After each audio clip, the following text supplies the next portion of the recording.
Quatre Césars prestigieux, plus de 50 ans de règne absolu sur le sommet du cinéma français.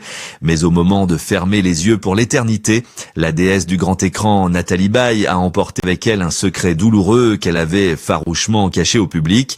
Une bataille solitaire dans l'obscurité qu'aucun scénario de film ne pourrait jamais décrire avec autant de cruauté. Bienvenue sur Icône et Silence, la chaîne où nous prenons le temps d'écouter les vérités enfouies derrière les sourires de nos légendes. En ce sombre mois d'avril 2026, le cœur du cinéma français a raté un battement. Depuis un appartement silencieux au cœur de Paris, la nouvelle s'est répandue, laissant toute une nation dans la stupeur. Nathalie Baye, l'incarnation éternelle de l'élégance française, s'en est allée à l'âge de 77 ans. Pendant plus d'un demi-siècle, le public s'est habitué à une Nathalie radieuse, une femme au sourire mystérieux et au regard inébranlable qui semblait capable de traverser toutes les tempêtes de la vie. Cependant, derrière cette auréole éblouissante, derrière les éloges de l'élite artistique et les tapis rouges éblouissants, se cachait une femme qui apportait seule des blessures impossibles à guérir. Comment une icône aussi lumineuse a-t-elle pu choisir de terminer son voyage dans un silence presque absolu? Quelles zones d'ombre ont été dissimulées derrière cette grâce imperturbable que nous admirions sur les écrans jusqu'à ces tout derniers instants? Nathalie Baye a gardé un secret déchirant. Elle menait une lutte féroce contre la dévastation de la maladie tout en fuyant les fantômes d'un passé obsédant. Les spectateurs l'ont vue peurer dans ses rôles tragiques, mais très peu savaient que dans la vraie vie, elle avait dû fuir l'homme qu'elle aimait, à en perdre la raison, simplement pour ne pas sombrer avec lui. Elle a dû dissimuler une enfance difficile, marquée par une dyslexie sévère et le besoin de partir très jeune à Monaco pour la danse, se forgeant une armure de perfection pour survivre. Son départ n'est pas seulement la perte d'une légende, mais la chute d'un voile soigneusement maintenu pendant des décennies. Aujourd'hui, nous allons comprendre les larmes invisibles que Nathalie Baye a portées jusqu'au bout du chemin.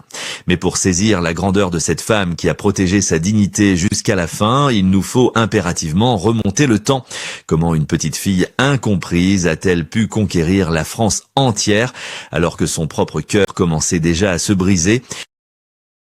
Pour comprendre l'immense vide que laisse Nathalie Baye, il faut d'abord se replonger dans l'âge d'or du cinéma d'auteur français. Dans les années 70 et 80, elle n'était pas seulement une actrice douée, elle était le visage même d'une France moderne, à la fois intellectuelle, libre et profondément humaine.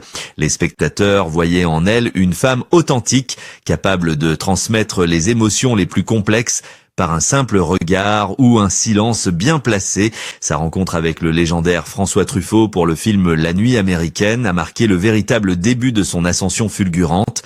Le grand réalisateur a immédiatement perçu l'intelligence émotionnelle de cette jeune femme au jeu si naturel, si peu théâtral, qui contrastait avec les stars de l'époque, avec des œuvres inoubliables comme La Balance ou Une étrange affaire.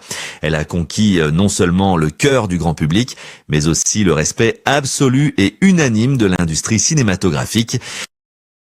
Chaque apparition sur le grand écran était perçue comme une leçon de justesse, lui permettant de remporter 4 prestigieux Césars au cours de son immense carrière. Elle est devenue la muse des plus grands créateurs, collaborant avec des maîtres comme Jean-Luc Godard et même plus tard avec le célèbre Steven Spielberg, portant avec elle cette élégance naturelle qui définit si bien le rayonnement de la culture française à travers le monde. Mais derrière cette façade de perfection absolue et de maîtrise professionnelle incontestable, se cachait une toute autre réalité. L'histoire d'une petite fille qui avait longtemps cru qu'elle ne trouverait jamais sa place dans la société.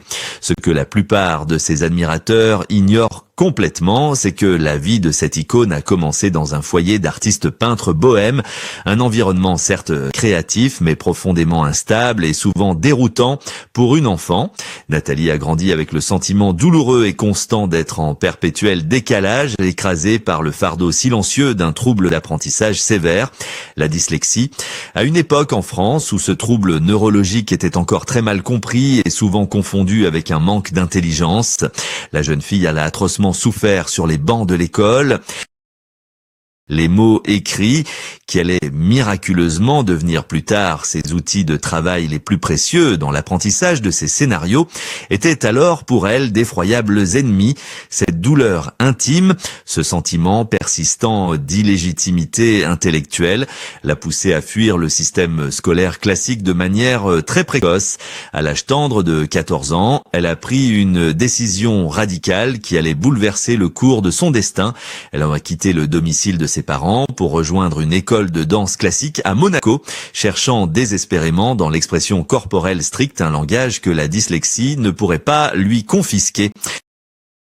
La danse classique lui a enseigné une discipline de fer, une rigueur presque monacale qui allait forger son éthique de travail exceptionnelle pour le reste de sa vie.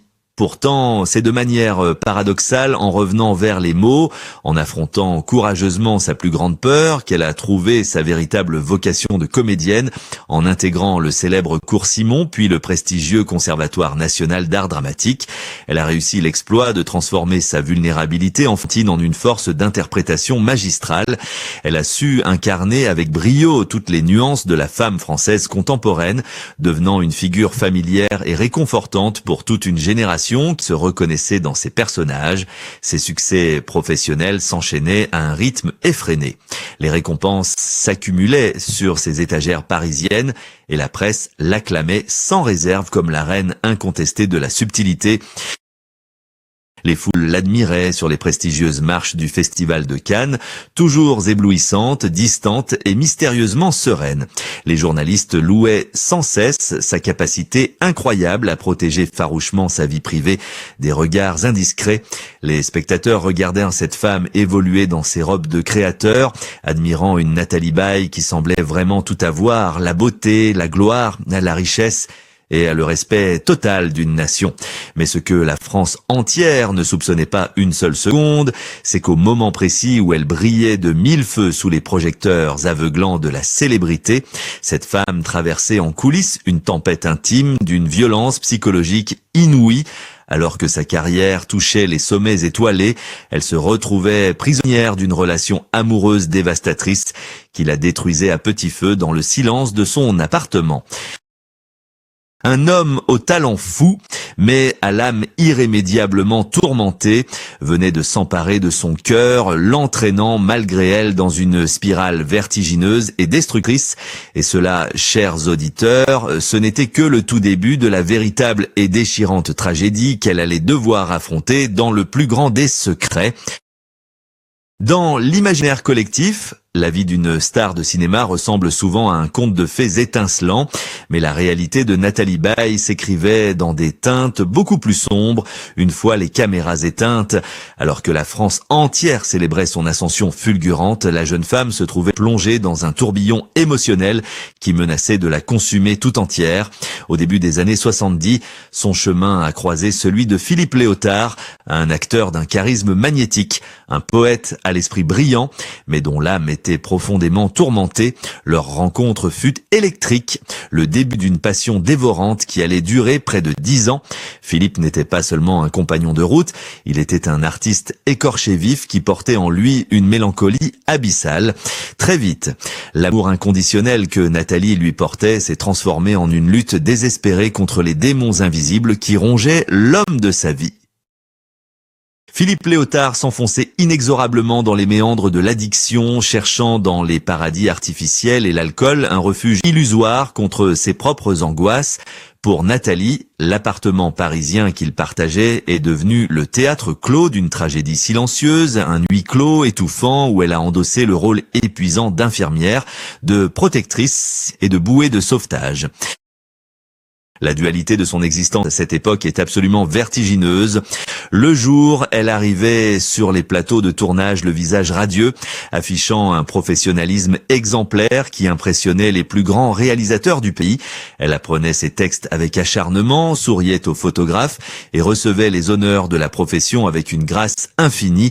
Mais la nuit tombait, loin des regards admiratifs du public. Elle rentrait dans un foyer dominé par l'incertitude et la peur. Elle devait affronter les crises de l'homme qu'elle aimait, ramasser les morceaux d'un esprit qui se fragmentait et tenter de le retenir alors qu'il glissait lentement vers une inévitable autodestruction. Cette double vie l'a vidée de son énergie vitale, la plongeant dans une solitude effroyable que personne dans le milieu mondain du cinéma ne semblait remarquer ou vouloir comprendre. L'industrie du divertissement, souvent cruelle et superficielle, continuait de la célébrer sans se soucier du martyre psychologique qu'elle endurait en coulisses.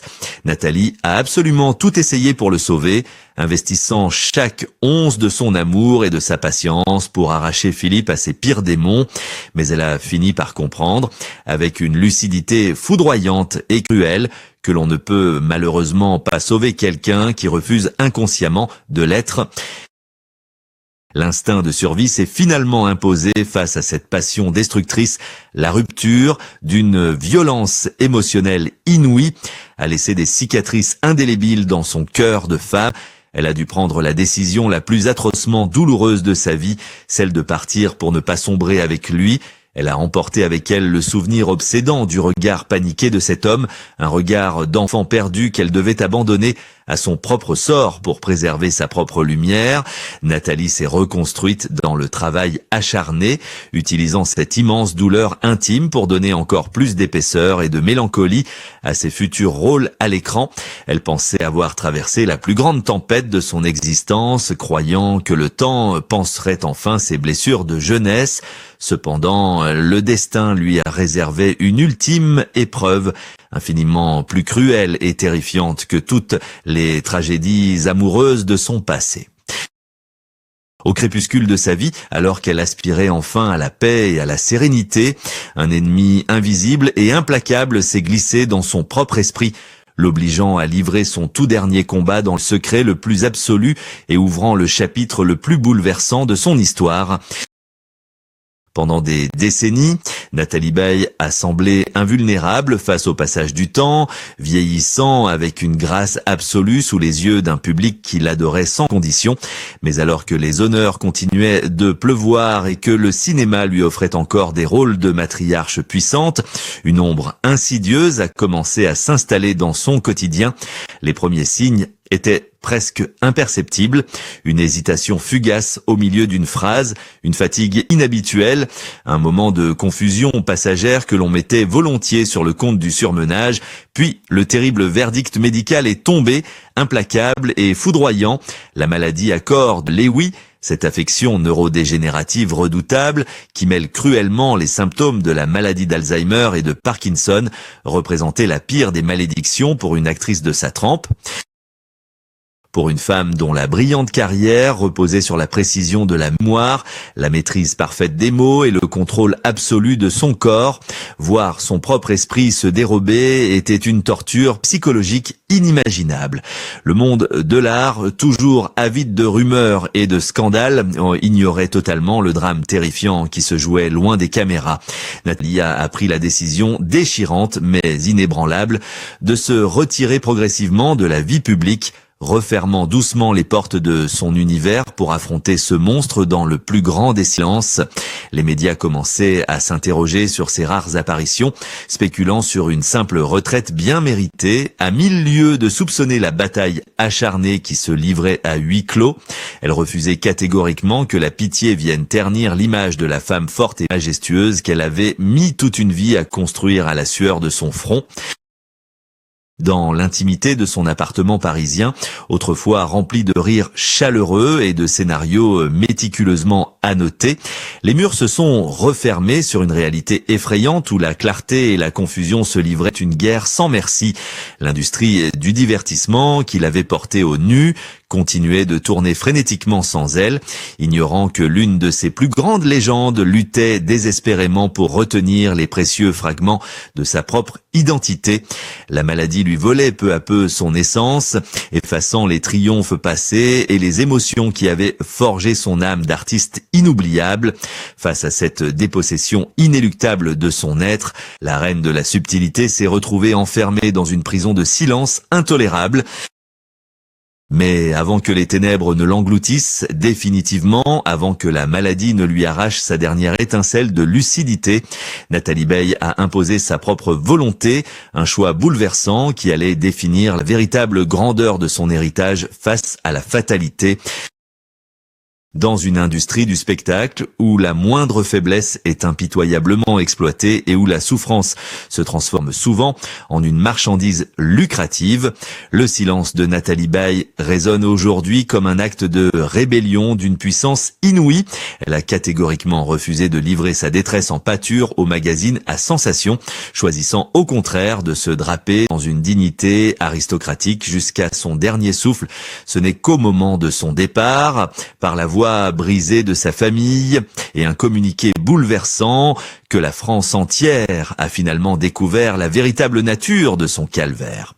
L'annonce de sa lutte secrète contre la maladie à corps de Lewy a provoqué une onde de choc sans précédent à travers tout le pays. Les chaînes de télévision ont bousculé leurs programmes, les journaux ont affiché son visage mélancolique en première page et des millions de Français ont soudainement compris le sens profond de son absence prolongée. Le public, qu'il avait parfois jugé trop distante ou mystérieuse ces dernières années, a été foudroyé par un immense sentiment de respect et de compassion. En apprenant l'ampleur de ses souffrances neurologiques, chacun a réalisé la force surhumaine qu'il lui avait fallu pour continuer à sourire lors de ses ultimes apparitions publiques, masquant l'effondrement de son propre monde intérieur avec le talent inouï de la plus grande des actrices, des figures emblématiques du cinéma et des réalisateurs avec qui elle avait partagé les plateaux de tournage ont exprimé leur stupeur absolue, avouant n'avoir jamais rien deviné de cette tragédie intime.